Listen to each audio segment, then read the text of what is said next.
me that you have a huge interest in Asia. What's so fascinating about Asia? Well, when I was growing up, my father is an immigrant to Canada from Australia. He grew up in Perth and emigrated to Canada when he was in his early 20s, and then made his career and lived his life in Canada, mostly in Toronto.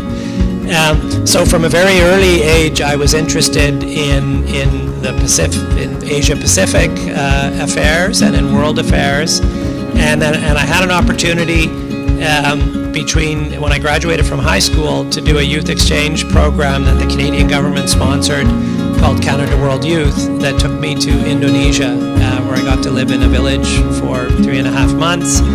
And then after that, when I was going to university, I was very interested in studying the political economy of Asia. I was interested in issues of international development, how poor societies can develop economically, socially, technologically, and that kind of carried me into a career in. I did a degree in international relations, and it carried me into a career in the Foreign Service, and I continued then to be drawn to Asia. So I guess it started growing up in an Australian-Canadian household, that we were sort of looking towards the Pacific culturally, and then kind of developed from there.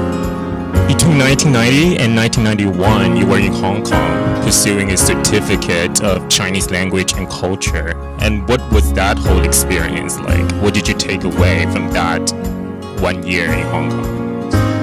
Well, I have one regret, which was that I didn't study any Cantonese at the time, because my program was focused on Mandarin, and it was a program, for me it was the second year of 2 years of full-time intensive Mandarin language training, the first year in Ottawa and the second year in Hong Kong.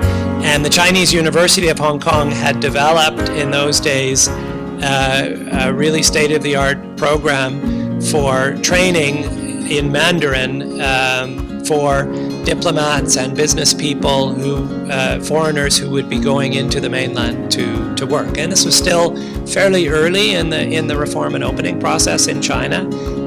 So there weren't a lot of places that had developed those kinds of programs.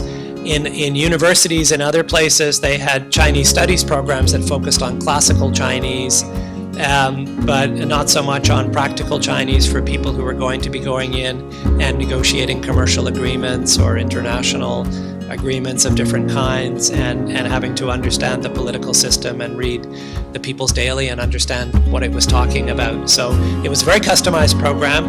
The students came from foreign ministries from around the world. We had British, Indian, Japanese, Korean colleagues in the course.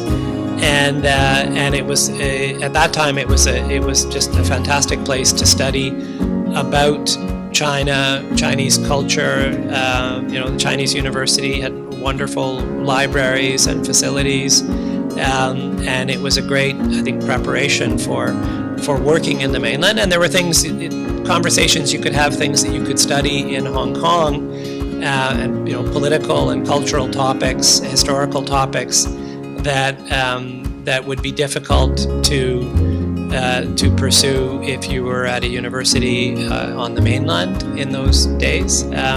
So it was kind of a unique place to study China. It was a wonderful experience. And as I said, with my family, we really enjoyed living in Hong Kong, and we thought if we had a chance to go back, it would be nice to have another posting in Hong Kong.